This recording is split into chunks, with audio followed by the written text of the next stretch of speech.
Hello and welcome to this special broadcast and beyond. My name is Mohammed Saleh. The White House this week has announced that it is halting certain weapon shipments to Ukraine.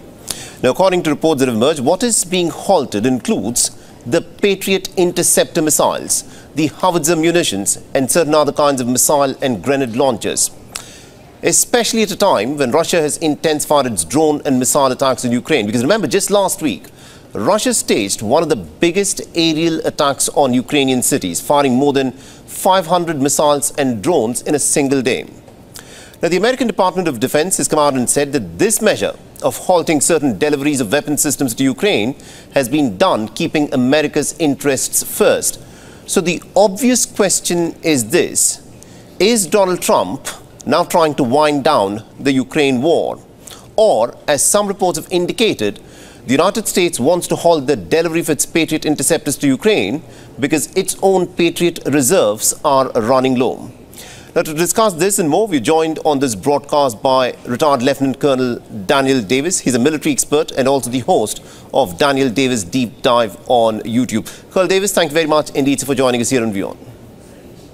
Always my pleasure to be here. Thanks for having me. So this Ukraine war has now gone on for well over 3 years. Now, the reports that have come out from the White House say that certain weapons shipments that include Patriot interceptors, amongst other munitions, have been halted in their deliveries to Ukraine. How do you read this? What is actually happening here? Yeah, I think that what you're seeing is the results of the U.S. spreading itself too thin. I mean, we've been given for now nearly 3.5 years, actually longer than that, even before the current war started between Russia and Ukraine, all kinds of ammunition, certainly artillery shells, air defense weapons, even long-range missiles, and other kinds of artillery pieces.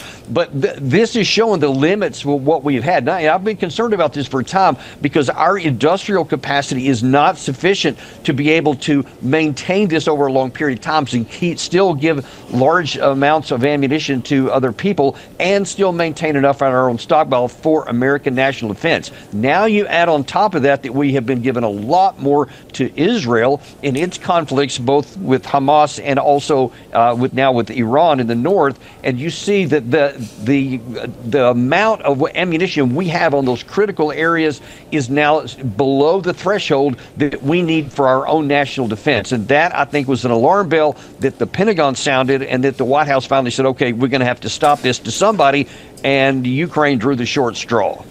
I think that's a very crucial point that you made about the American-owned reserves that seem to be depleted because the many wars that are raging, which the Americans have in one way or the other helped Ukraine and the state of Israel, that the wars have been ongoing. But the question that I want to ask you is also this, because Donald Trump had said that he wants to stop this war that is ongoing in Ukraine. He wants to strike and bring about a ceasefire as soon as he can. And the Ukrainians are saying by halting these weapons deliveries, the American president is actually strengthening the hand of the Russian president here. Is Donald Trump now not sending these weapons deliveries because he wants to bring an end to this war? Or is it because America at this moment seems to have run low on these very crucial Patriot interceptors? I wish the case was that this was a conscious decision and that it was signaling that, but I rather doubt that it is. I think that it's just a reaction to our own inventories here, because Trump has been saying, obviously since 2023, when he was running for president, that he was going to end this war in a day and all that stuff that we've talked about a lot.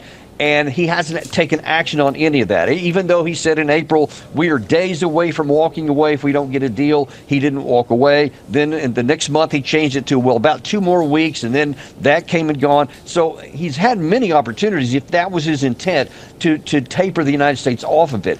But now that I think that reality is just striking in, that you have a physical incapacity to continue on, and so they have to pick something, and it's going to be the Ukraine side. Now, that may be the result of it. They may end up saying, okay, well, if we don't even have enough Patriot interceptors to limit the Russian attacks in the air, then they're going to have to find some other course of action because, I mean, you just pointed out that Russia's biggest air attack of the war so far, that keeps going on. They keep on having these new biggest wave attacks.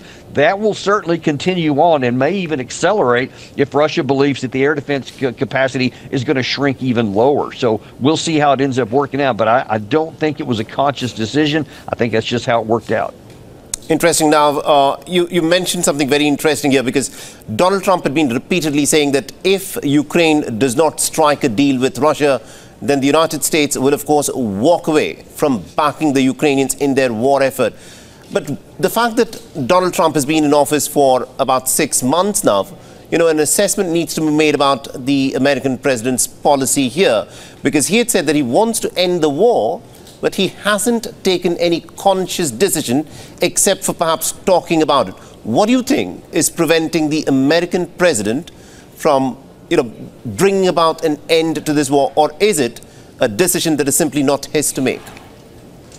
Well, it is within his power and his purview as president of the United States. Most definitely it could be, and I've been advocating that it should be. But unfortunately, he's simply, like I said, he's talked about a lot of these things and put seeming dates and deadlines on the table and then walked past them and never done anything. And then at this NATO summit, you had Zelensky still talking about beating Russia and defeating them. And the NATO countries themselves said that NATO membership is still on the table it's inevitable, as a matter of fact, the way they put it, which is completely against everything Trump has said. And yet he took no action against that. He didn't refute it, etc. So it's unclear what his actual red lines, so to speak, within his own mind are in terms of this war. But what is very clear is that he has taken no action with the leverage he has to bring it to an end. So it's just kind of drifting forward. And now we see it's running into the realities of physical constraints of ammunition. Right, we'll have to leave it there. Thank you very much indeed, Colonel Davis, for joining us with that perspective there. It was my pleasure.